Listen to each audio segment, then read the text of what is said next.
Samuel Aguiar, vice-presidente desta casa, e Ayrton Alves, confrade espírita de larga experiência no campo do atendimento fraterno e nas lides com questões familiares.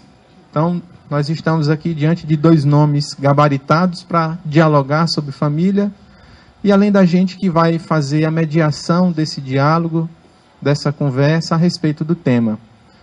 Nós hoje iremos tratar da família, as suas novas perspectivas e os novos desafios que nós encontramos com essas novas concepções de família, e vamos dar o início da campanha Viver em Família na noite de hoje, pedindo a compreensão de todos que possam colocar seus aparelhos no modo silencioso e solicitando a concentração mental para nós fazermos a nossa prece de abertura do nosso encontro da noite de hoje.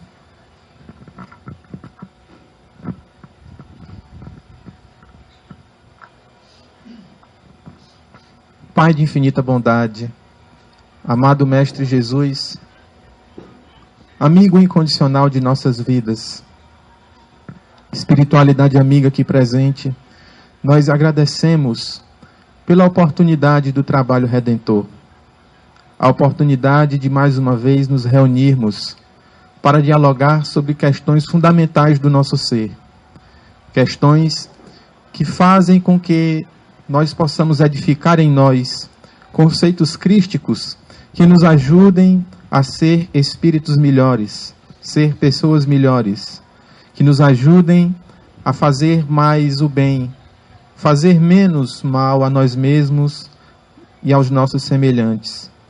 Ilumina-nos, Senhor, espiritualidade amiga, derrama sobre nós a luz do entendimento, para que ao longo de todo esse mês de maio, durante o envolvimento da campanha Viver em Família, nós possamos ampliar as nossas concepções, ampliar, acima de tudo, o nosso afeto, o nosso amor, diante daqueles que nos foram confiados, que nos foram postos na caminhada lado a lado, através dos laços da família.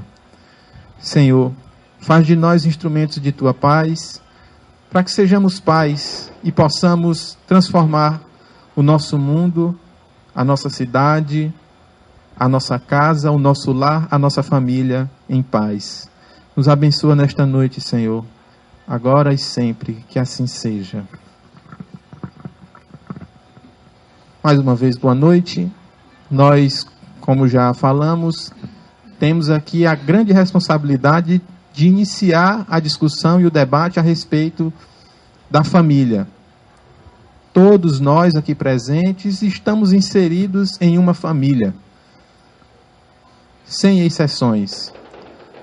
Até mesmo aqueles que são órfãos, mas recebem a doação divina de serem acolhidos por uma família substituta, vão para orfanatos, de maneira que têm a possibilidade de conviver em família.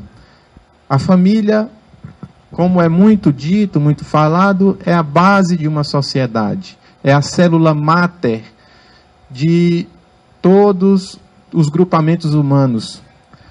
E nós não podemos negar que nós atravessamos um momento na história da humanidade em que os laços familiares, os conceitos familiares, as relações familiares estão conturbadas, estão passando por modificações de toda a ordem que têm prejudicado o relacionamento entre pais e filhos, irmãos e irmãs, entre netos, avós.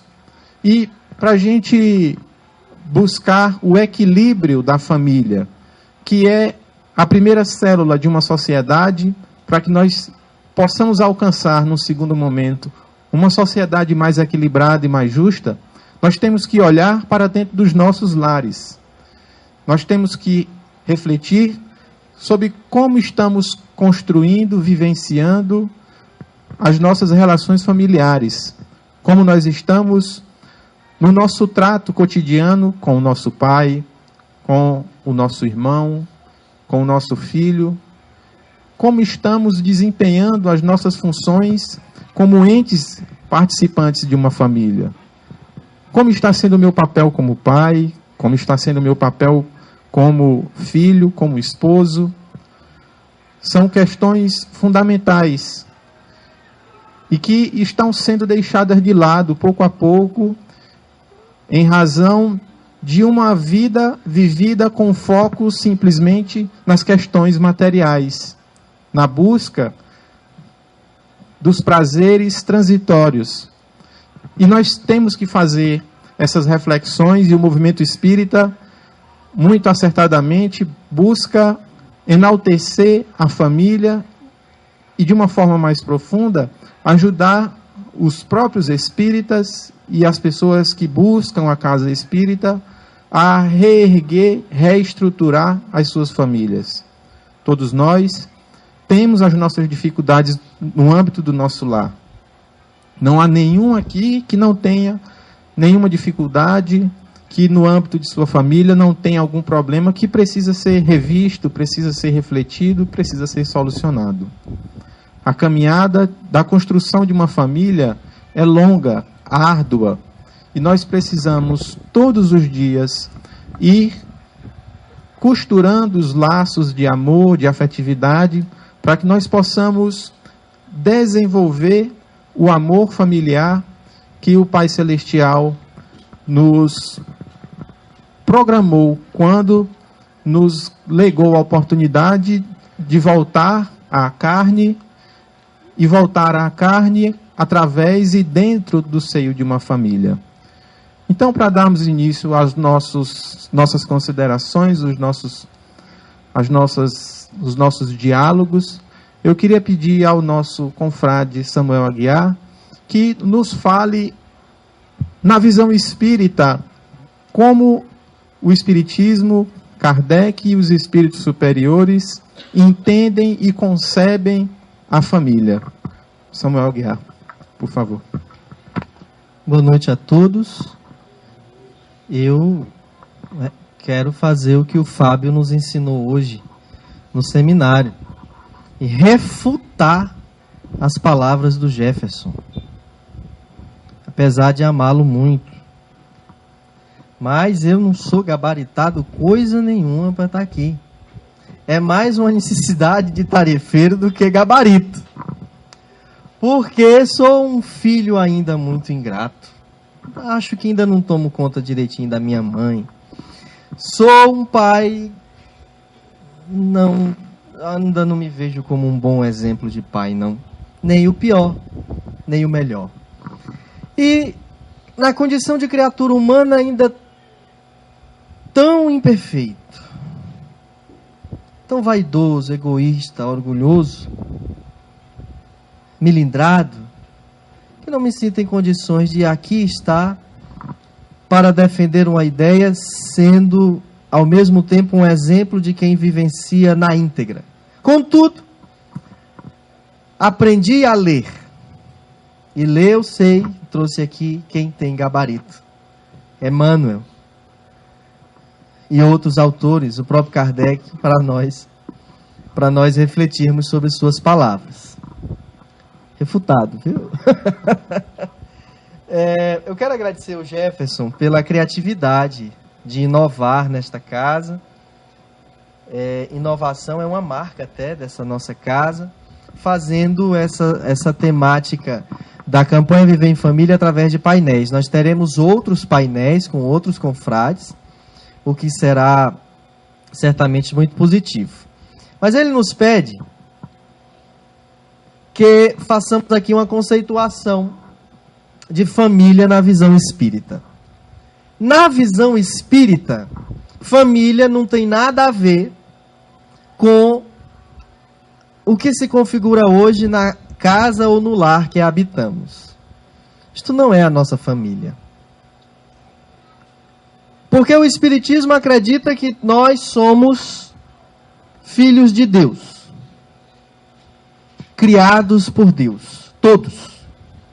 Assim sendo, todos sendo criaturas de Deus, a família nossa é a família universal. Todos os seres que habitam e coabitam neste planeta, encarnados e desencarnados, e em outros planetas, é a verdadeira família. A lei de reencarnação explica isso. Hoje, seu Fernando e eu somos amigos. E desde a primeira vez que estivemos juntos, fomos simpáticos um ao outro. Há uma probabilidade de já termos sido familiares numa outra existência e ainda guardarmos as simpatias daquela existência. Nunca fomos. Numa encarnação seguinte, com os laços de amizade que se fortaleceram nesta, poderemos vir a ser familiares para, na condição de irmãos, conseguirem executar um projeto de interesse divino, além de suas particularidades no campo da pessoalidade, na existência em que estiverem juntos. Então isso prova que a configuração atual de pai, mãe, filhos e demais nomenclaturas que constituem uma família são experiências pontuais de agora. Não serei para sempre avô de fulano, porque numa outra encarnação posso vir a ser seu filho. Estamos com um caso parecido. Um avô que veio ser filho de sua neta, muito recentemente. E está aí, passando de braço em braço na mão de um monte de gente. Então, a família, no conceito espírita, se divide em duas partes e dois objetivos. Primeiro, para dizer que a família verdadeira é a família universal, daí porque a importância de respeitarmos e valorizarmos todas as criaturas, independente da posição social, sexual, econômica, religiosa que exerçam. Nos dizem os espíritos mesmo que, às vezes, desprezamos um mendigo, um menor, sem sequer imaginarmos que estamos desprezando um tio, um avô, um pai de uma encarnação anterior.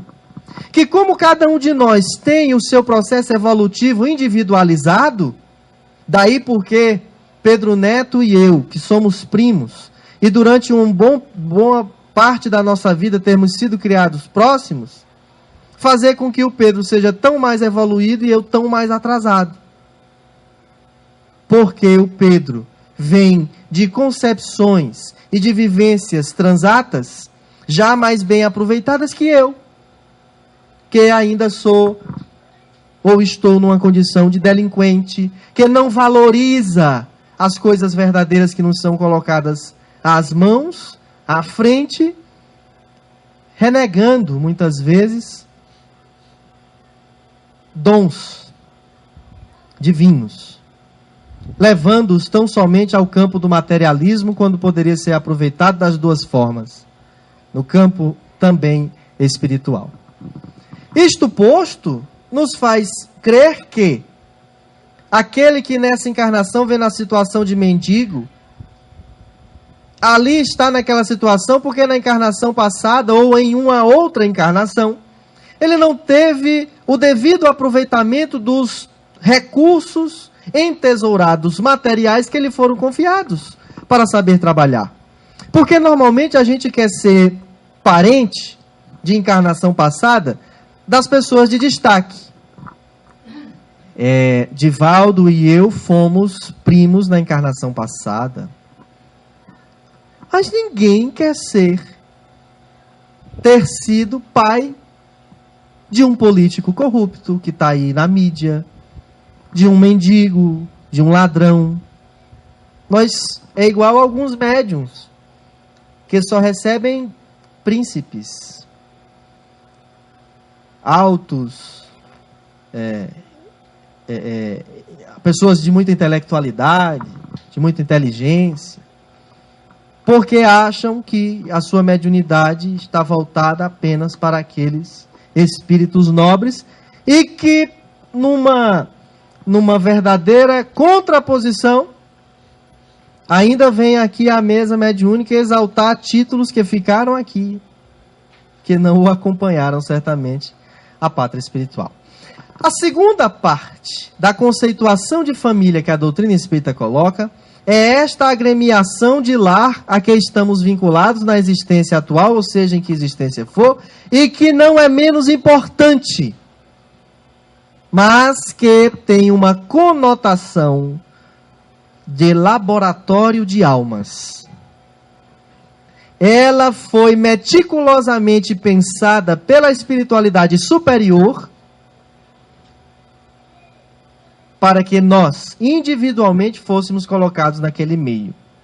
Para que de nós, ou a partir de iniciativas nossas, outras famílias fossem geradas quando nós nos casamos, por exemplo.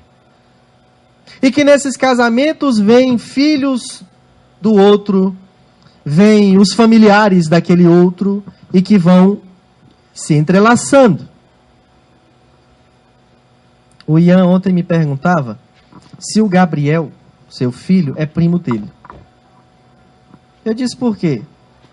Ele não é primo do senhor? É. Então ele é meu primo? É, meu filho.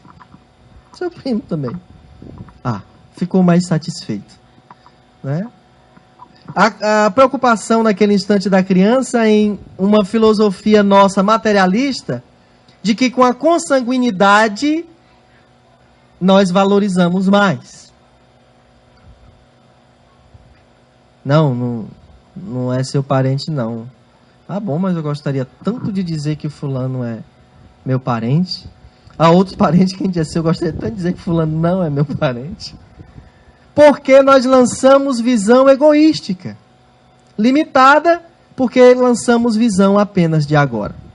Então, a visão espírita sobre família, concluindo, é a visão de família universal, mas a visão de valorização da agremiação em que nos encontramos e passaremos a nos encontrar nas diversas experiências que constituímos, para que, no conjunto de relações, possamos absorver virtudes, conceitos, advindos da postura do outro em relação a nós e da nossa postura em relação ao outro.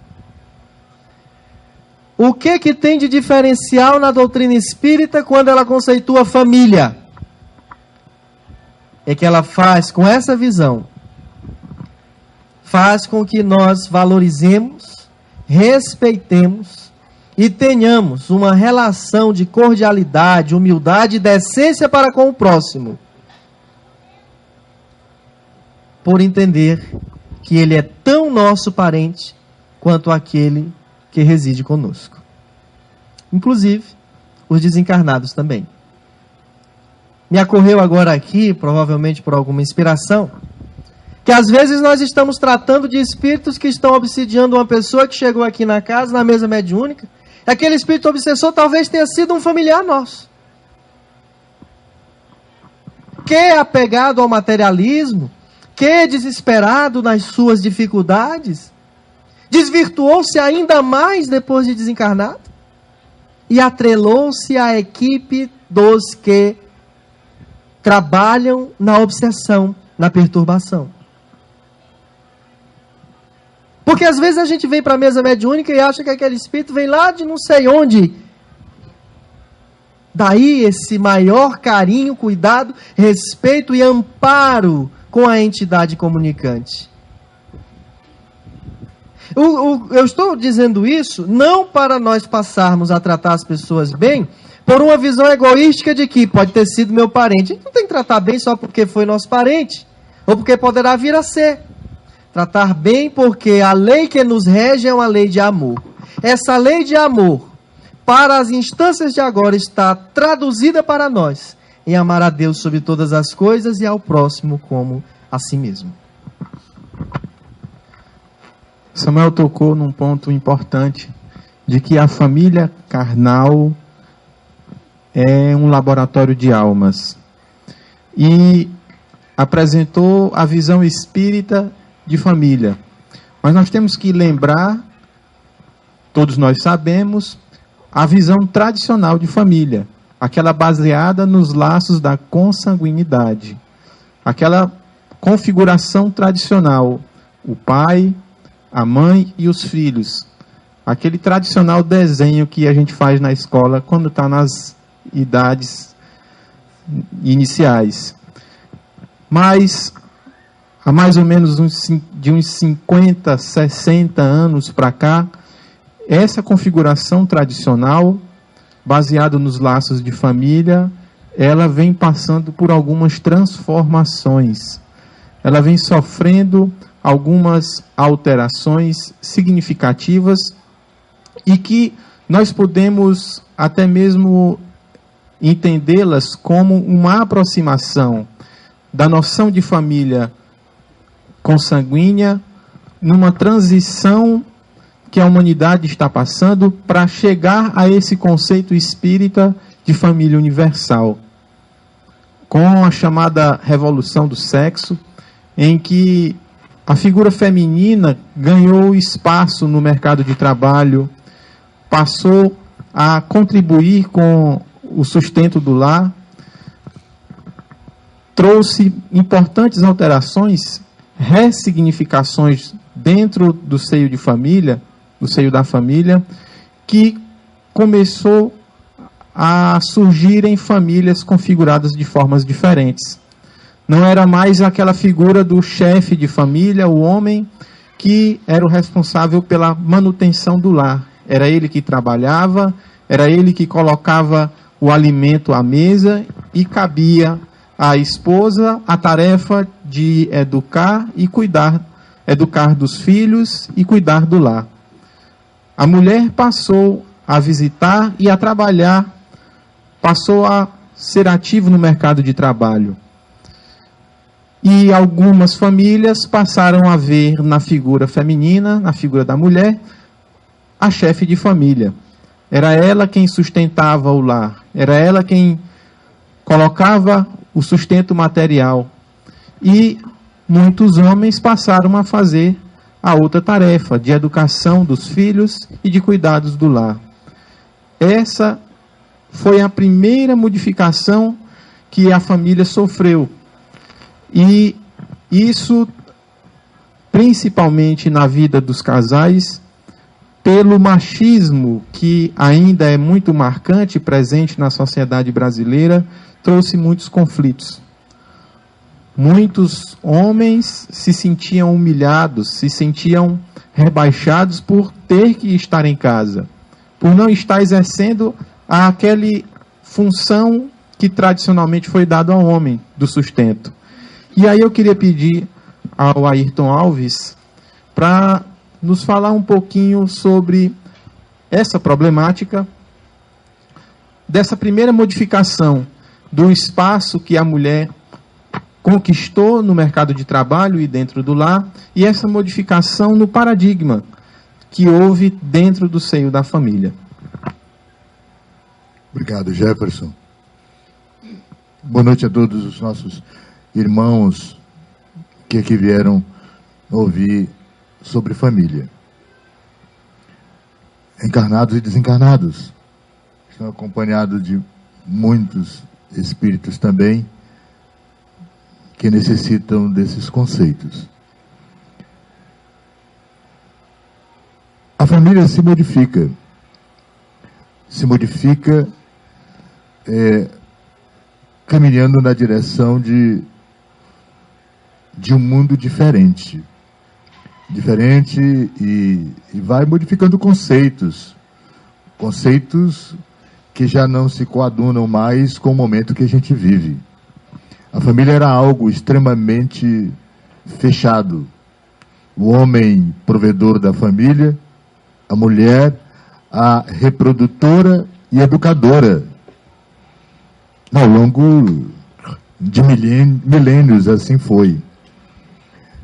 Ele quer que eu me aproxime um pouco mais, mas as dificuldades dessa opressão machista sobre a mulher e uma privacidade, uma certa prisão desta criatura dentro de quatro paredes, com a obrigação de repassar conceitos de amor, conceitos de educação, E, de uma certa forma, eles não compreendiam, ou ela não compreendia liberdade em se tratando apenas da mulher.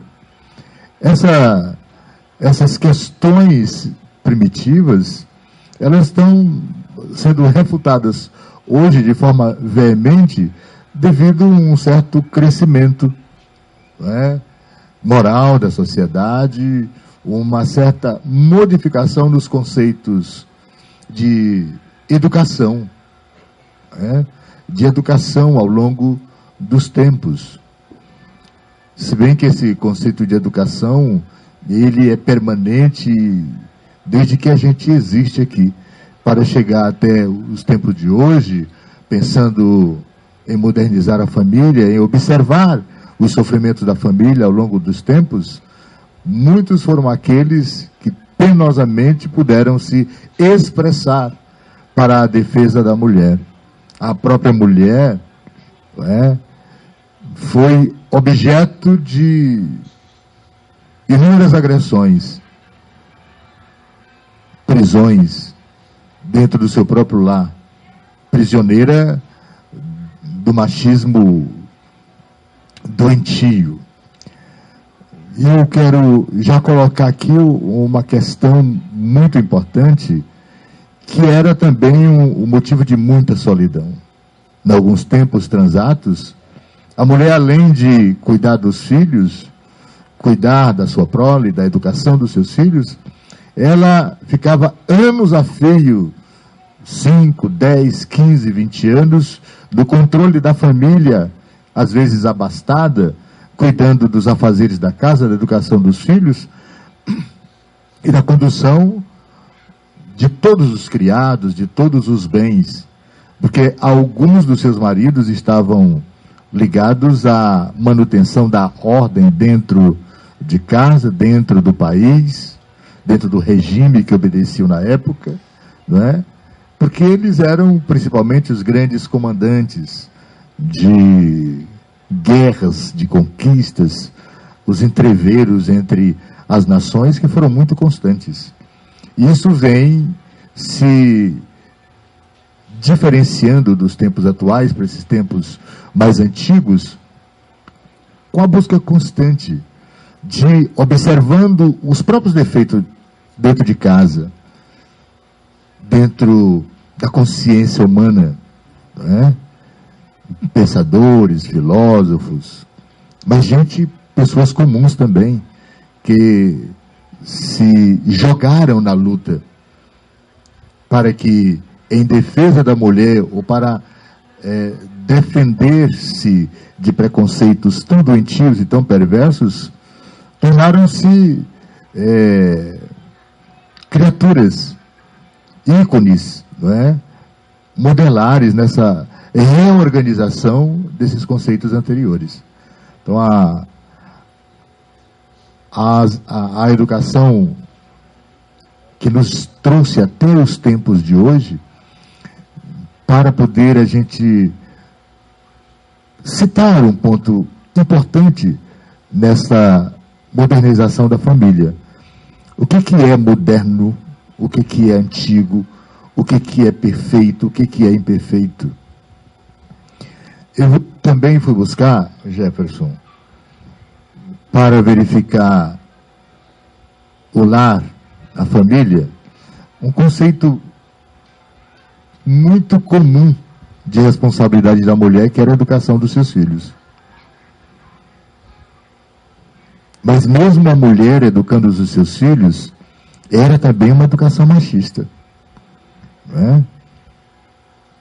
Recolocando o filho na direção da guerra e a mulher na direção da condução da casa.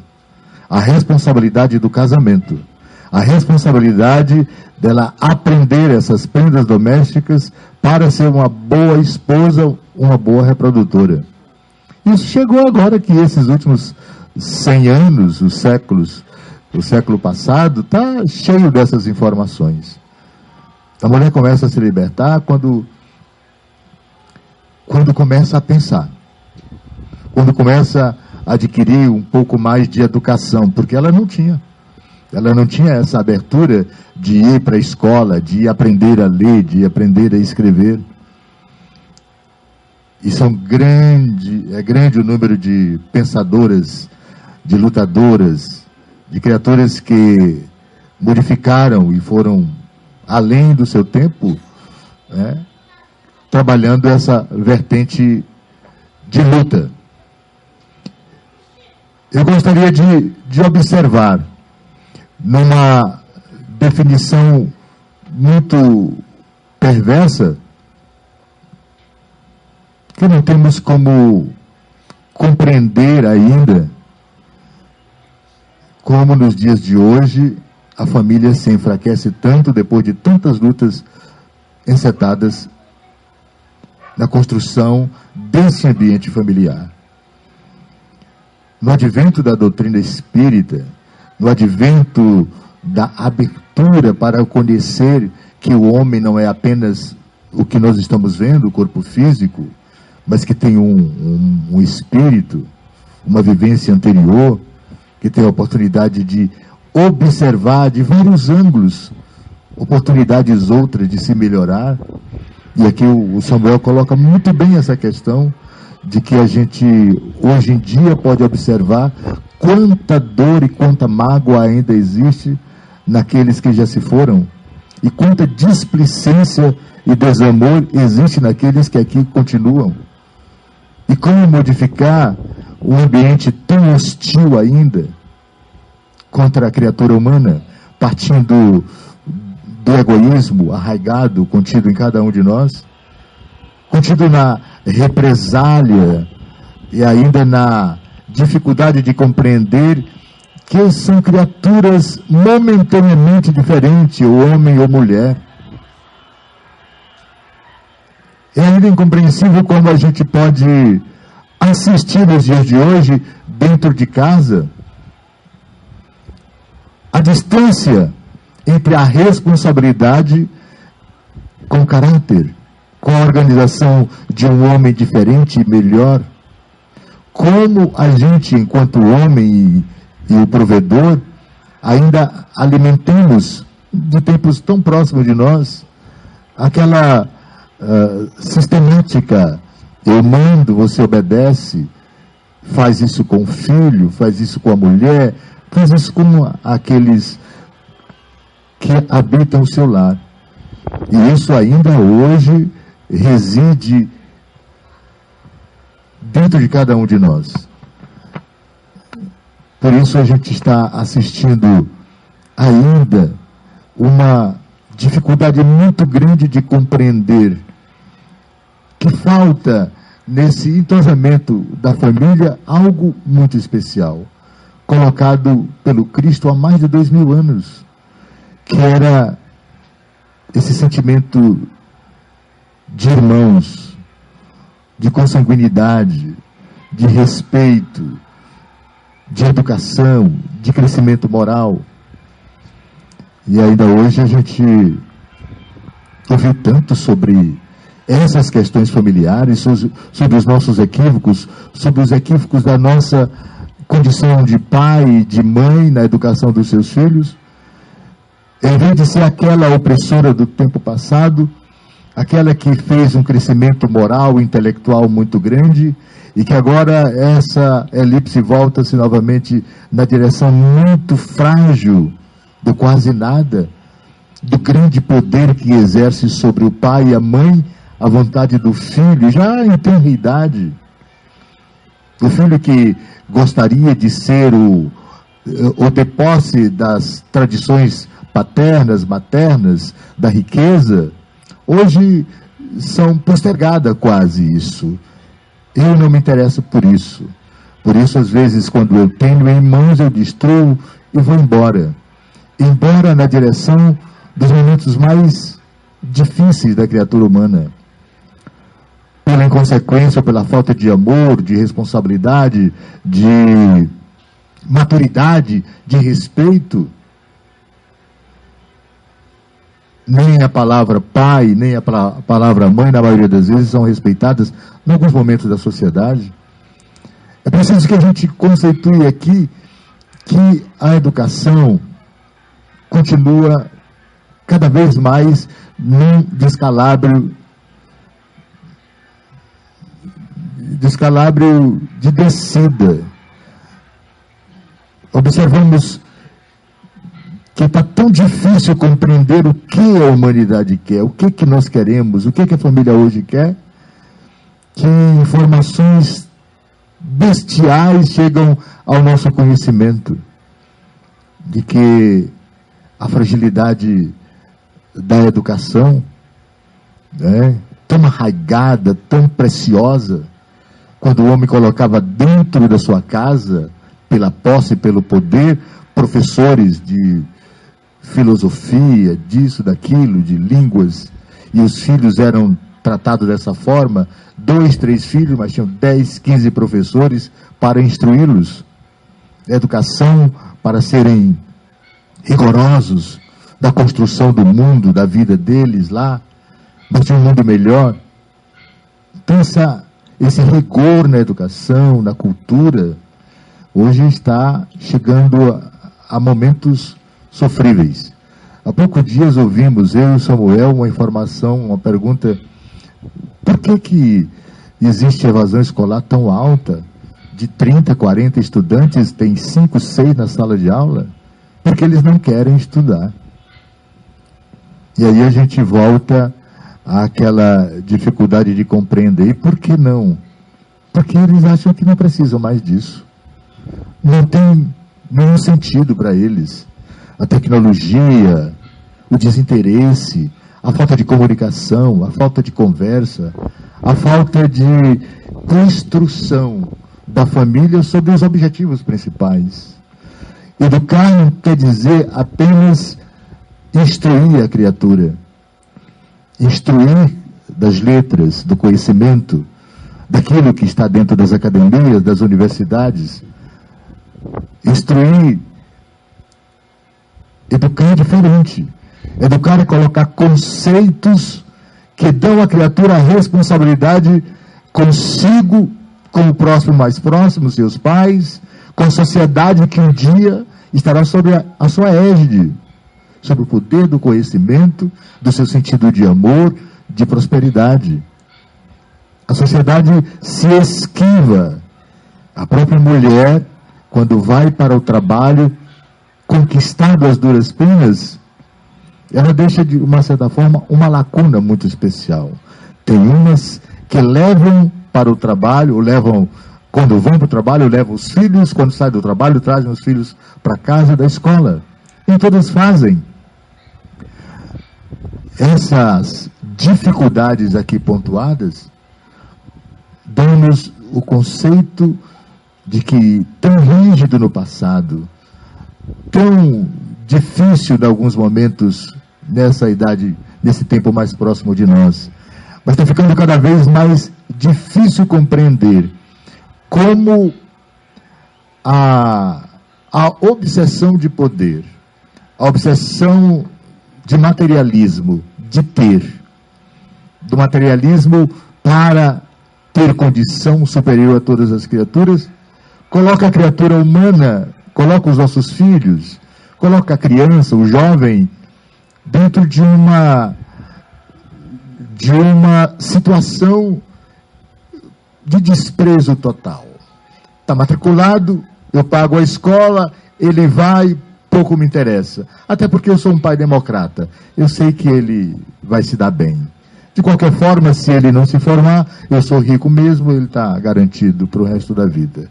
Essas conotações de família, de fragilidades que a gente está enfrentando hoje, é difícil de controlá-los dentro de casa.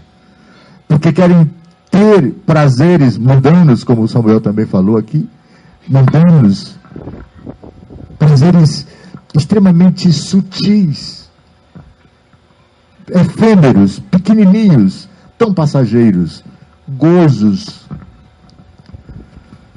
E a gente não está podendo controlá-los. A sociedade não controla aqueles de tenra idade, não controla os jovens que estão saindo da adolescência e não controlam os homens que deveriam cuidar dessas criaturas. Homens e mulheres Estamos todos inseridos neste mesmo momento de irresponsabilidade, não só de crítica, mas de observar que essa é uma responsabilidade divina, porque não tratam apenas de pessoas com a vivência do dia de hoje, mas de criaturas que precisam de oportunidades de sair da opressão do passado, do caos em determinado momento tão próximo de nós, e agora da quase dificuldade de vislumbrar algo que a criatura humana possa ter, pelo menos nós, os mais velhos, na segurança de que, como criaturas que necessitam do auxílio e da atenção dos nossos filhos, dos nossos netos, ele tenha esse conceito de responsabilidade, porque a família de hoje não está tendo com os filhos, não está tendo com os nossos netos. É uma sequência lógica. A fragilidade que vai se apresentando diante de nós, da nossa força de conduzir através de uma cultura religiosa, de uma cultura de saber, de uma cultura amorosa, de gentileza, ou troca de gentilezas, isso está ficando cada vez mais sutil. E a desorganização da família, nesse instante, está tocando-nos profundamente, dentro desta casa e fora dela, que fora dela são os nossos lares. É onde nós estamos atuando lá. A preocupação é muito grande. Aqui tem a mocidade, a evangelização, ali na outra ponta. Mas aqui mesmo, como espíritas, a gente observa que somos muitos os que vêm aqui buscar o socorro para o espírito, para o corpo físico. Mas muitos são aqueles que esquecem os filhos, os netos, que ficaram em casa. Sabe por quê? Eles dão muito trabalho. Eles não nos deixam ficar tranquilos no ambiente. E o ambiente das nossas vidas está ficando cada vez mais caótico. Porque se não temos tempo para eles agora, não vamos conhecê-los depois. Porque eles serão cada vez mais distantes de nós pelo desamor, pela desatenção e pela falta de algo essencial, não é? Que seria esse conhecimento crístico de que nós não somos só isso, nós somos muito mais. É muito compreensivo que eu esteja aqui cheio de dúvidas, porque na maioria das vezes eu não estou falando de muitos, e nem de vocês aqui, e nem das outras pessoas do tempo passado. Na maioria das vezes eu estou criticando a mim mesmo, do espírito que eu sou, pelo tempo que eu vi e pelas notícias que eu recebi de mim mesmo em tempos transatos e que me deixa melancólico pelo que eu deixei de fazer em alguns tempos, pela obra que eu não pude construir hoje e pelo insucesso que a sociedade, a partir de mim, tem, das minhas ações, tem, porque não atuamos no momento certo, na hora certa, quando tivemos poder, quando tivemos força, quando tivemos a condição. E agora, com a dificuldade maior de não ter, às vezes, a lembrança e nem os conceitos do momento atual, para rebater com veemência no discurso e na ação. Se não estando, Samuel, momentos assim, tentando repensar uma vida que o próprio Cristo, há 2000 anos, acentua como primordial, prioritária para cada espírito que se encontra aqui hoje, mas para cada um daqueles que vem caminhando nesses últimos 2000 anos e chega em momentos de dificuldade por não saber definir para onde vamos. O senhor tocou num ponto aí na sua fala, que é a dificuldade que muitas famílias encontram com os jovens e também com crianças de tenra idade, 2, 3 anos, em que os pais estão tendo muita dificuldade porque eles já apresentam uma personalidade muito forte, muito marcante, e dão um trabalho enorme aos pais ou aos educadores. E eu queria ouvir do nosso irmão Samuel como a doutrina espírita explica o fato de crianças tão novas, sem experiências de vida ainda marcadas, já com uma personalidade tão pungente, tão forte e muitas vezes até encarando face a face os pais ou os educadores. Como a doutrina espírita vê esse fenômeno, o explica, e o que a doutrina espírita recomenda aos pais e aos familiares que estão diante dessa dificuldade. Só isso.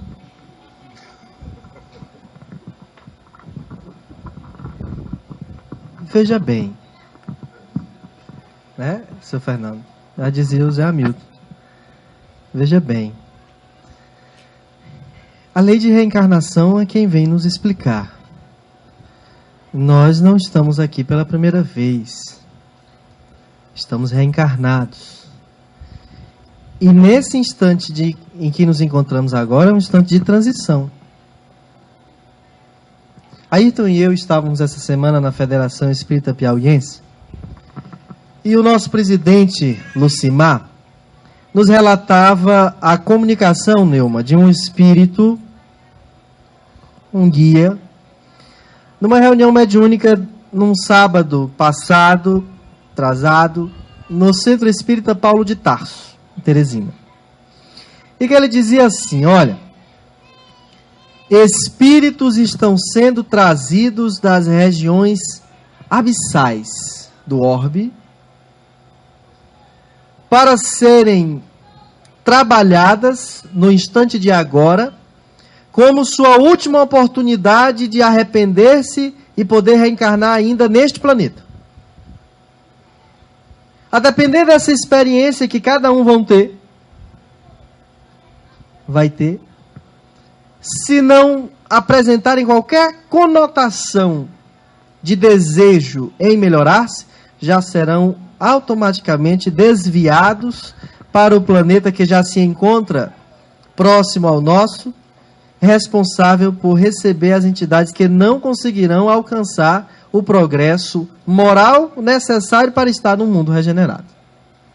Então essas crianças aí de hoje, com esse tipo de comportamento e conduta, são os espíritos muito inteligentes, muito intelectualizados do passado, e que agora vieram para ter experiências morais, mas que encontram aí uma dificuldade pessoal deles e uma dificuldade pessoal dos pais. Os pais que querem ser amados agora por seus filhos e que equivocam-se quando desejam ter o reconhecimento de seus atos já agora e querem ser pais modernos e cedem às pressões do mundo tecnológico, cedem às pressões do materialismo para agradar os seus filhos, que não reconhecerão esses gestos já na adolescência, quando vão querer ainda mais. E muitos pais não vão poder dar. Porque um aparelho eletrônico que eu ganho agora na condição de criança, e que daqui a alguns meses já está ultrapassado e que o meu colega vai ter, e que vai ser melhor que o meu, e que vai disputar comigo numa questão egóica, eu vou todos os dias em casa infernizar meus pais até que eu possa ter algo parecido. E um comportamento adequado para merecer aquilo, se me for prometido, eu faço. Se não me for prometido, eu faço o inverso para chamar a atenção. E na escola, os profissionais educadores na verdade, hoje mais repassadores de conteúdo do que o contrário, sempre chamando os pais para dizer: fulano está com um comportamento alterado, talvez esteja querendo chamar atenção. Então vamos levar um profissional ao psicólogo. E a psicóloga vai descobrir que aquela criança sente uma espécie de rejeição, porque os outros têm certas coisas e ela não pode ter. Ela não se sente pertencente. Ela não tem a sensação de pertencimento de um grupo, porque ela é inferior por não ter a roupa, o calçado, o relógio, o brinquedo, o aparelho tecnológico. E hoje, cada vez mais, nós temos os pais que, para ter instantes de paz e silêncio, continuam presenteando seus filhos com isso. Continuam entregando nas mãos dos seus filhos aparelhos que, quando chega a casa espírita e a gente inicia a campanha do Clube do Livro Infantil, com R$15 por mês, o pai diz: ah, não, eu já tenho muitos gastos, mas se compram aparelhos de 900, de 1.000, de 1.500, de R$2.000. Que num descuido da criança cai, quebra e não tem mais conserto. Nessa caminhada de equívoco, nós vamos tentando agradar seres que, quando estiverem maiores, não serão gratos. Os pais da atualidade têm medo dos seus filhos. Os pais da atualidade confundem os papéis e permitem que lentamente isso vá sendo invertido. E a educação Wi-Fi de antigamente, em que a mãe olhava, o filho sabia e já tirava a mão da prateleira, inverteu a posição e é o filho que olha e o pai automaticamente já faz assim e o filho já pega e leva. Porque os pais não querem ver seus filhos entristecidos perante os outros, porque se perguntar é porque a minha mãe não sei o quê, é porque o meu pai não sei o quê. O meu pai me oprime ou me reprime, a minha mãe é agressiva. A escola agora informa as crianças sobre a aprovação e sanção da lei da palmada. Mas no meu tempo, não existia lei da palmada e os pais nunca usaram da palmada, sempre da chinelada. Eu não me lembro de qualquer palmada da minha mãe, só de chinelada. Ou cinturão, Eu né? tenho 29 anos de idade, pedagogo formado, feliz por ser espírita e estar na casa espírita, porque na conjuntura material que vim e com os atrasos morais que possuía, ou eu tinha uma mãe de pulso firme e uma avó de corpo firme, porque a avó não era só o pulso, era o corpo inteiro, ou eu seria mais um desequilibrado. Na mesma família, mais outros na mesma condição que eu e até melhores que eu. Mas que, com as permissividades de seus pais e que elas não podiam interferir, tiveram caminhos totalmente diferentes. E não são felizes hoje. E nem têm mais os seus pais. E no enterro da legal, choram consciência culpada. Enquanto nós chorávamos saudade da ausência. Então, a dificuldade nossa, hoje, o maior desafio das famílias é a espiritualização dos seus familiares, dos seus atores. Convide o marido para rezar e veja o que ele diz. Já vai começar a frescura? Rezar virou frescura. Convide seu filho, vai começar a chatice. Tem que prometer, se você participar do evangelho bem direitinho, mamãe lhe dá não sei o quê. A filosofia de Dona Nenê, se você não participar do evangelho direitinho, a vovó vai lhe dar um negócio. E nós participávamos do evangelho direitinho. Caladinho. Ah, mas isso é opressor. Pois o oprimido ainda hoje foi convidado a fazer palestra em outro ambiente. Porque no seu íntimo não sente opressão. Rossandro Klinger, um educador espírita e psicólogo, costuma dizer que os pais de antigamente não estavam nem aí se o filho dizia ou não por aí que gostava dele. Mas quando esses filhos tornavam-se adultos, eram imensamente gratos aos seus pais. Porque até bem pouco tempo, a educação do planeta ainda era num formato de adestramento. Educar um tipedo desse era uma adestração.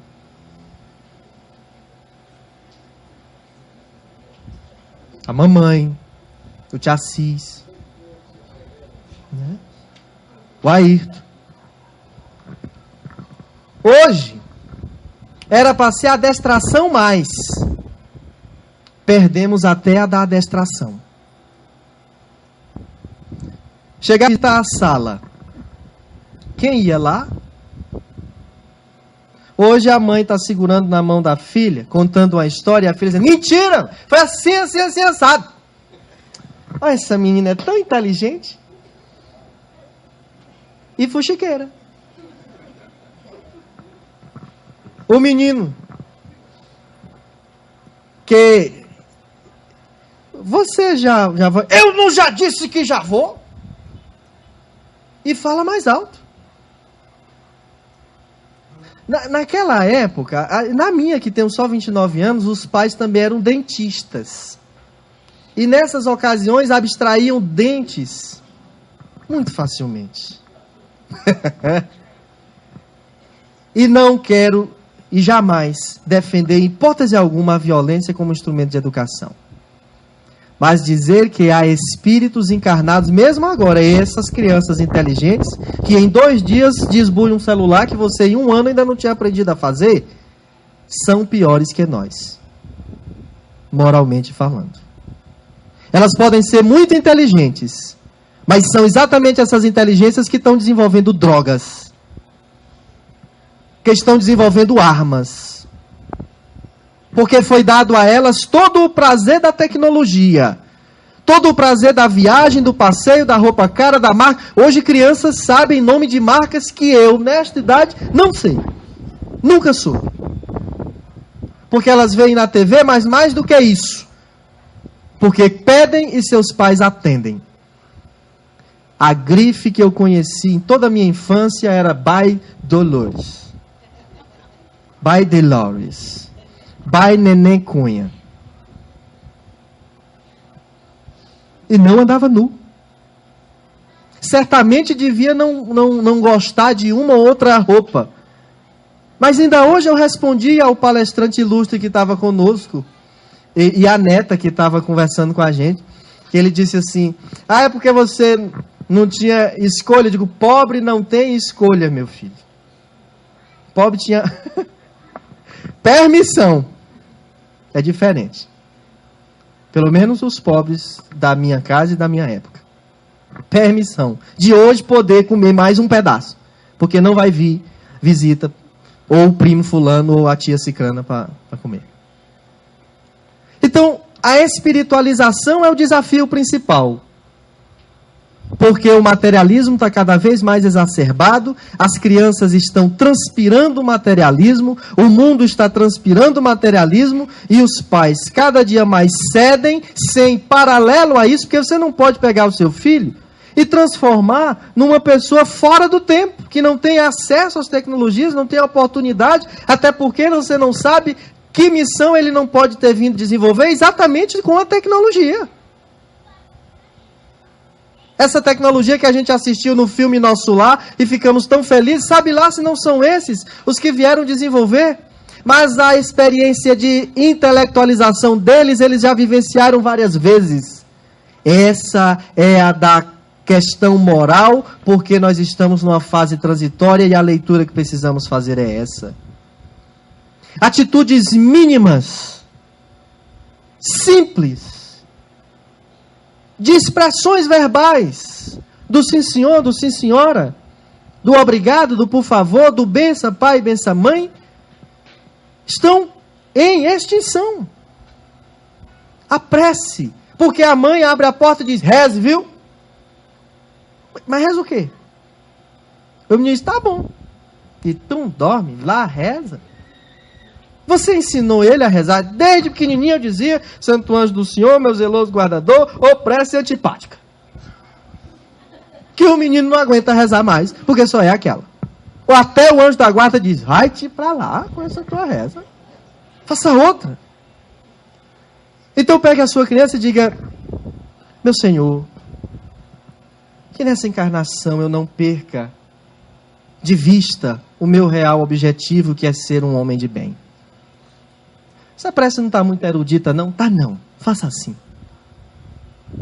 Porque mais complexo e erudito são os programas que ele aprende a jogar na maior facilidade no computador, no iPad, no iPhone, que você compra com o maior sacrifício, às vezes fazendo essa criança ter que comer sardinha em lata, mas dando para ela um aparelho que ela vai exibir na rua para dizer que tem.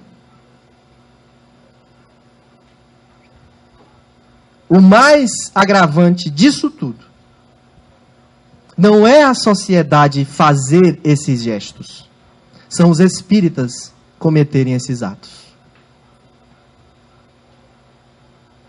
No nosso processo de espiritualização de famílias, nós ainda deixamos o lar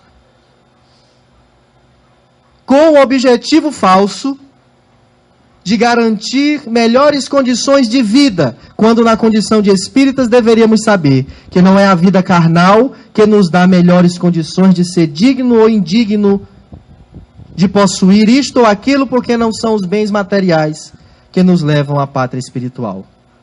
Ao contrário.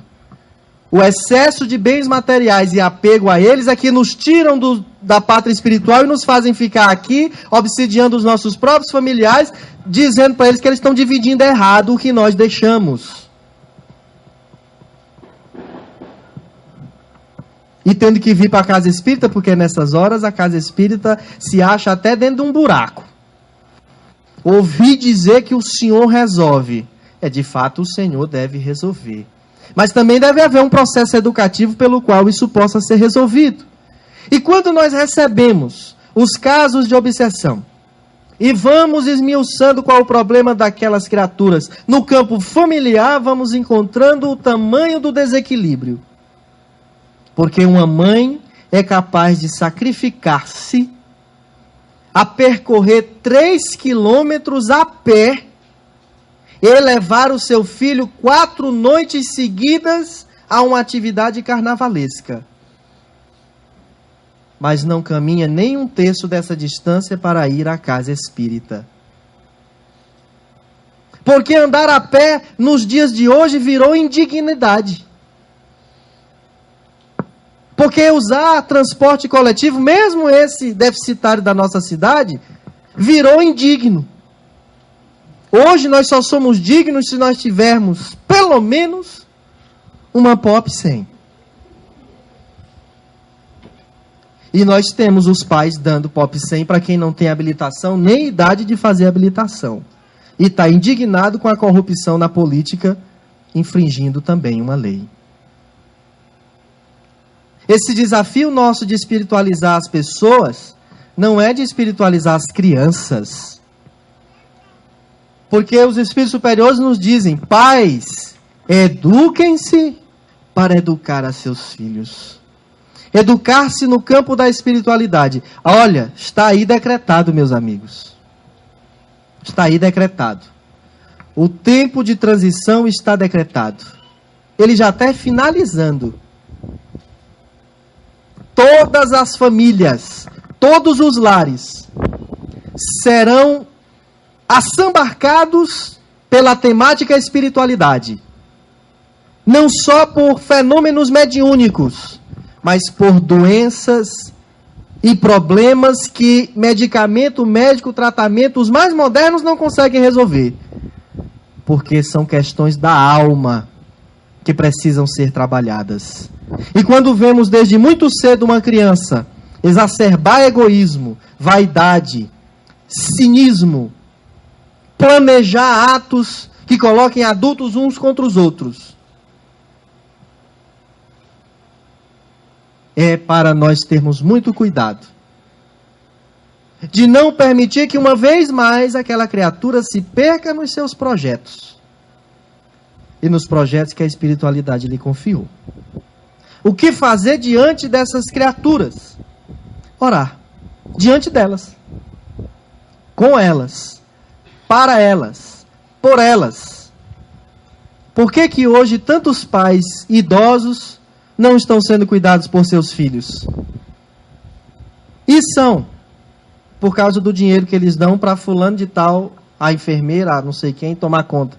Porque ele mesmo não quer nem pegar no velho. Porque aqueles mesmos pais, na sua grande maioria, não trabalharam esses conteúdos virtuosos de retribuição. Por que que a espiritualização é o mais importante? Porque não sabemos até quando estaremos aqui com os nossos filhos. Porque não é gente velha e doente que morre só. Desencarna também gente novo, dirigindo o seu carro, pilotando sua moto, no exercício de sua profissão. E que no seu momento de revivência mnemônica, naqueles segundos do instante de desencarne, fica pedindo ali, não é porque eu esqueci de dizer, me dê mais um tempo para eu ver menos meu filho. Dá mais não. Você tinha e sabia tempo X para ficar.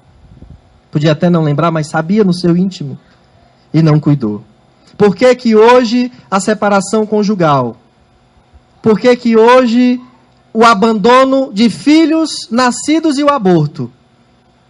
Porque nós somos mais materialistas que espiritualistas.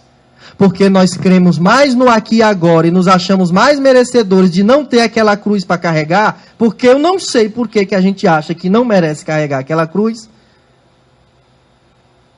Que a cruz é o filho, é a gravidez, é a esposa, é o marido, é não sei o quê. Porque quer atender aos interesses de aqui e de agora.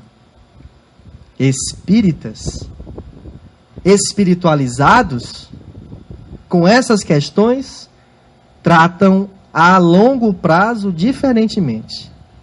Evitando o aborto, evitando o abandono. E vão para as televisões, para as praças, protestar contra as leis civis da atualidade que permite o casamento e a adoção por parte de pessoas homossexuais. De filhos que foram gerados por héteros. E abandonados por qual razão? Alguém tem que cuidar daquela criatura. Deus confiou fulano de tal. Não é à toa que na encarnação atual, tantas coisas como essas que as pessoas chamam de aberração estejam acontecendo. Mas não existe nada mais aberrante do que vomitarmos, verbalizarmos tanta moralidade e sermos tão imorais nas nossas relações familiares. Nossa colocação aqui, em instante algum, por mais do tom firme, soa como algo ditatorial e de razão concluída. Mas a observação que fazemos agora em face das coisas que temos assistido na nossa casa espírita, na nossa família e dentro da nossa própria casa. Muito obrigado. Deixa eu passar esse microfone aqui ao Ayrton Alves. Sei se vocês estão cansados, mas eu ainda tenho 2 questionamentos e eu peço que o senhor seja mais breve, porque senão a gente vai até meia-noite. Tá bom. É que antigamente a gente dizia, quando o economista ia para a televisão, todo mundo dormia cedo. Está acontecendo também com a doutrina espírita. Toda vez que a gente começa a se empolgar na conversa, está na hora de acabar. É que a gente perde muito tempo diante da novela, e quando a gente está buscando... É verdade. Eu já não tenho mais tempo de ver a novela, né? Mas quem assiste a novela fica horas a fio ali. E aqui a gente às vezes cochila, né? Porque são coisas que constroem. Mas diga lá, Jefferson. Eu tenho ainda 2 questionamentos para a gente concluir o nosso pensamento de hoje. Tentar. E uma modificação que se processou nas famílias foi a publicização, a exteriorização, vir à tona a questão da homossexualidade. Muitas pessoas assumiram posturas que já tinham há muito tempo, e isso, no seio de muitas famílias, tem se constituído uma problemática grande, em razão dessa concepção falseada que o Samuel falou, de ser uma aberração. O Espiritismo, vendo naquela criatura um espírito imortal, abraça-o ou refuta-o? Complicado você observar isso de uma forma colocada aqui. O Samuel não está dizendo que é uma aberração. As pessoas acham que é aberração. Acham que é. Mas o Samuel logo depois explica que está sendo o mal necessário, se é que é mal. E não é. A criatura humana, eu gosto de voltar ao passado, para que as pessoas precisam saber que algumas ações que parecem aberrações eram muito comuns nos primórdios da criatura humana. Ainda há pouco eu falei de que as mulheres tinham a responsabilidade de cuidar da família, de cuidar dos filhos. Por quê? Porque o homem pertencia aos exércitos, às centúrias, os centuriões, comandantes, soldados, os militares, que viajavam 5, 10, 15, 25 anos na direção do tempo nas conquistas de aumentar o território do seu país. Se vocês buscarem conhecer exército de vários imperadores, vários, não vou citar nomes. Mas quem eram os militares? Homens. 15, 20, 30, 50 mil. Alexandre chegou a ter 500 mil homens no exército viajando o tempo inteiro nas conquistas, com um lema magnífico para o tempo da vivência dele. Conquistando territórios, construindo Alexandrias, que eram cidades para ensinar o povo a ler e a trabalhar. Educação era o plano inicial daquele homem, debochado, medíocre, em algum momento. E quem eram esses militares? Grande parte desses generais tinham direito a 1 ou 2 servidores, entre 15 e 18 anos, que depois se transformariam em militares, para servir, cuidar dos cavalos, cuidar da roupa, da alimentação e da cama. Os homens. A iniciação sexual dos jovens com esses exércitos. Uma prática muito antiga. Perversão, alguns vão chamar historicamente de necessidade. E as mulheres? Com as suas mucamas. 5, 10, 15, 20 anos, pais que deixavam as mulheres e nem sabiam que elas estavam grávidas. Outras, na verdade, nem estavam, mas quando chegaram, ó, nasceu um filho seu. E quantos anos ele tem? Tem 12. Mas eu só estou 15 anos lá fora, quando é que nasceu? É seu. Essas histórias existem. A criatura humana,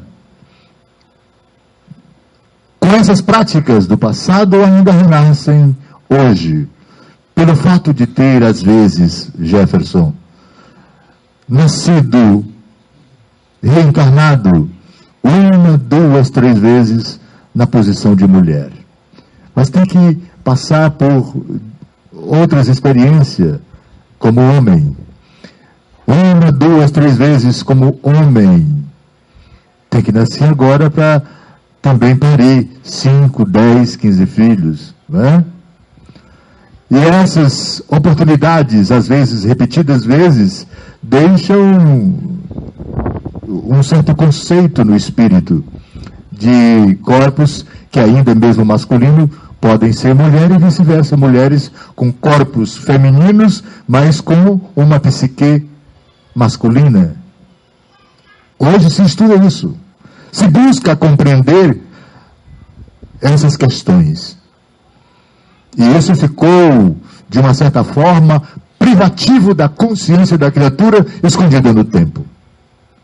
No entanto, para substituir as mazelas das famílias, que na maioria das vezes, histórias reais de sacrifício dessas criaturas, sacrifício que a família faria para não expô-las, ou não se expor quanto família, de que alguém homossexual, uma mulher ou homem, existia na família. Aberrações foram construídas historicamente. E às vezes, em algum caso, até aproveitando-se de situações nefastas, como das Santas Inquisições, muitos foram queimados. Na guerra, já mais perto de nós, nos regimes ditatoriais, nos regimes de exceção, que nós atravessamos dezenas de vezes, assim também era feito nos exércitos mais recentes. Homens sacrificados, humilhados, que deixaram o exército exatamente por causa das suas práticas homossexuais. O que está acontecendo agora? As nossas esquivas na questão da educação, as nossas esquivas nas questões da condução da educação dos nossos filhos, de repente, com muita clareza, o Samuel colocou. Estão homens e mulheres, recebem, enquanto casal, mulher e mulher e homem, filhos para tomar de conta. E cada vez mais isso toma conta das nosso cotidiano, do dia a dia das nossas vidas. A televisão mostra isso com clareza, as discussões cada vez mais. E cada vez mais exemplo de condução com sucesso dessas criaturinhas. O que vale a pena? Deixá-los abandonados em lares imperfeitos, incorretos, ou trancafiados em escolas, ou em creches, ou em ambientes onde o Estado dá alimentação, mas nunca dá a atenção devida à educação necessária? Não precisamos estar aqui criticando A ou B, porque, na verdade, a criatura humana necessita de fugas para sair de algumas complicações que nós mesmos provocamos. Quando abandonamos os nossos filhos, alguém tem que tomar de conta. Quando não aparece alguém, o mundo cuida. Delinquentes, criminosos, assassinos, criados aí ao sol, porque não teve outra oportunidade, ou não se deu a oportunidade de crescer. Então, essas dificuldades que a gente vê como dificuldade dessa nova família que surge, é preciso que, e aqui a doutrina espírita faz isso, respeita cada um na sua intimidade. Aproveita a oportunidade do sentido do amor entre essas duas criaturas e, acima de tudo, quando elas querem manter esta paternidade, auxiliando outras criaturas, de várias formas. E há pouco eu vi um Globo Repórter, me parece, uma informação muito clara. A irmã cede o óvulo para que o irmão e o seu companheiro possam ter uma família. O companheiro, então, cede a outra parte, o esperma, para que, com o óvulo da irmã do companheiro, nasça alguém verdadeiramente parente deles. Está errado? Quantos espíritos precisam estar aqui agora? O Samuel coloca bem.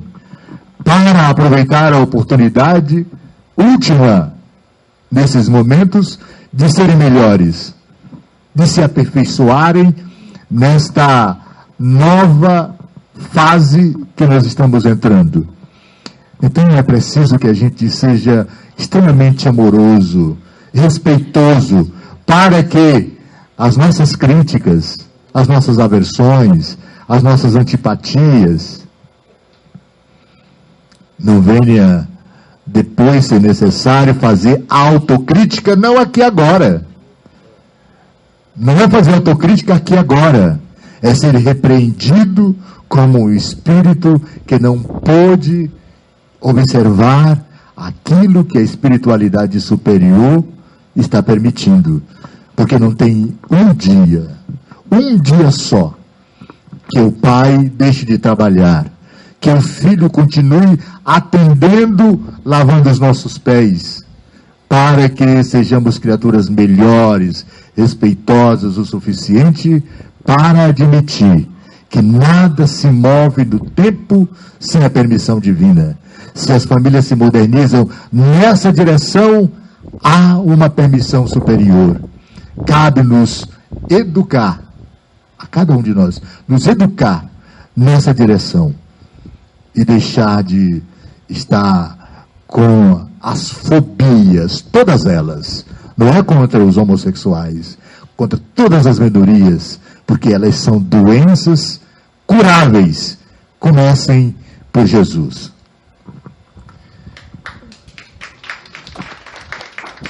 O senhor tocou num ponto importante com relação a essas relações homossexuais, que eu nem gosto muito de me referir assim, relação homossexual, casal homossexual, porque o amor transcende a corpos. O amor, ele não está restrito à carne. São dois espíritos que se amam, que se afinizam, independente de corpos. Nós estamos ainda com visão muito limitada aos corpos. Porque, mas, na verdade, são dois espíritos. Só pensamos com o materialismo. São espíritos. Espírito como assexuado, não, fica meio difícil de compreender. Espírito não tem sexo. Não tem sexo. Vem de acordo com o merecimento. Vai ser assim agora, vai ser assim depois, e agora vai ser assim. Diferente. Nós, infelizmente, não temos mais tempo. Eu ainda tinha um questionamento a fazer. Samuel fala demais. É Samuel, né? Vou até cruzar meus braços, né? Então, a gente já são 7h30, nós temos ainda o momento do passe. Nós vamos, primeiramente, agradecer o seu Ayrton, Samuel, que com tanta boa vontade aceitaram o convite e abraçaram a ideia de fazer dessa forma, mais dialogada, mais conversada. Nós pensamos que fica mais fácil compreender, mais fácil falar dessa forma. Nós poderíamos ainda passar mais tempo falando, mas existem os compromissos naturais de todo mundo. E dos espíritos também. Devem estar já ali aguardando, está na hora do passe. Mas, ao longo desse mês, nós falaremos mais sobre temas relacionados à família. No domingo que vem, nós faremos a nossa homenagem ao Dia das Mães com uma palestra show, com falas, música, encenações com jovens da mocidade, as crianças da evangelização. Então, todos já se sintam convidados, as que são mães e os que não são, e as também que ainda não são, mas já foram, serão. Venham, que será muito bonito, muito legal. O Ayrton não vai falar, então não vamos perder tudo. Não é perder tempo, né? Gastar tempo. Pois não. Com brevidade. Eu discordo da opinião do Ayrton com relação a essa família homossexual. Eu tenho vários amigos homossexuais e eu não discrimino ninguém, não tenho preconceito, mas eu não aceito a família do homossexual. Por quê? Onde está a conduta moral e ética do homossexual, que leva uma vida depravada? Onde está o equilíbrio psíquico? Onde está o equilíbrio espiritual? Ele vai formar essa tal família, entre aspas, eivada de vícios e pecados, que irão prejudicar essas crianças. Portanto, a legislação deveria ser rigorosa contra a formação dessa espécie de família, embora eu creia que sou a favor que a legislação não persiga os homossexuais, mas que seja contra essa reunião que eu jamais denominaria de família. Família é algo sublime. Família é algo criado por Deus. Família só quando há a junção e a união do homem com a mulher. Deus criou os dois sexos anatomicamente perfeitos. Eles se interligam bem como, vamos dizer uma piada, uma bola e um parafuso. Então, conduta sexual diferente da conduta heterossexual é uma conduta anormal. E essas crianças, coitadas, serão vítimas dessas condutas anormais, desse desequilíbrio psíquico e desse desequilíbrio espiritual. Discordo, portanto, dessa pseudo-sublimidade familiar dos homossexuais. Nós agradecemos a sua opinião no ambiente espírita e no ambiente social que nós vivemos. Todos têm direito a ter seu ponto de vista e de manifestar o ponto de vista. Nós... Eu esqueci do detalhe, só um minuto.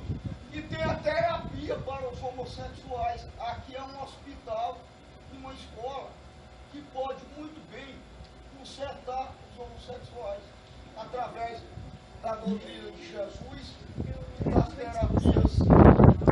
Nós agradecemos a sua opinião, tá? Infelizmente, nós não podemos debater mais em razão do horário, tá?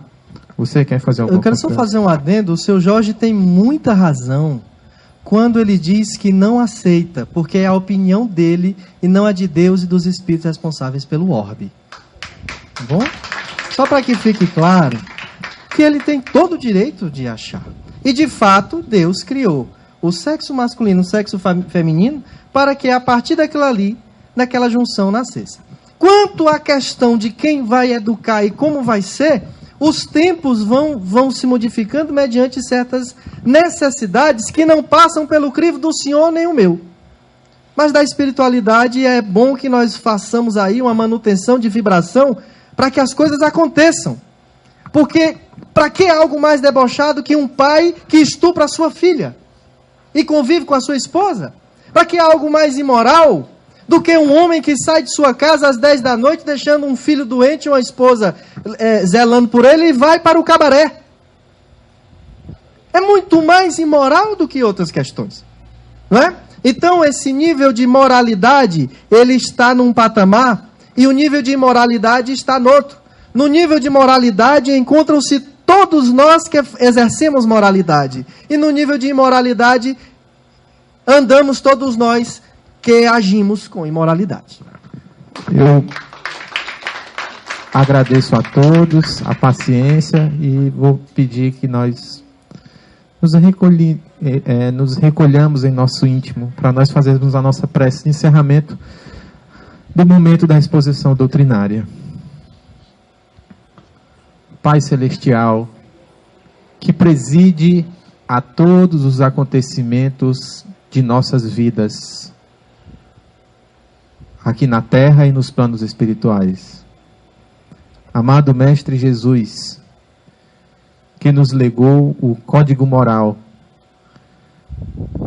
que nos ofertou a chave para o bem viver, para viver sofrendo menos, nos mostrou o caminho para alcançar a perfeição.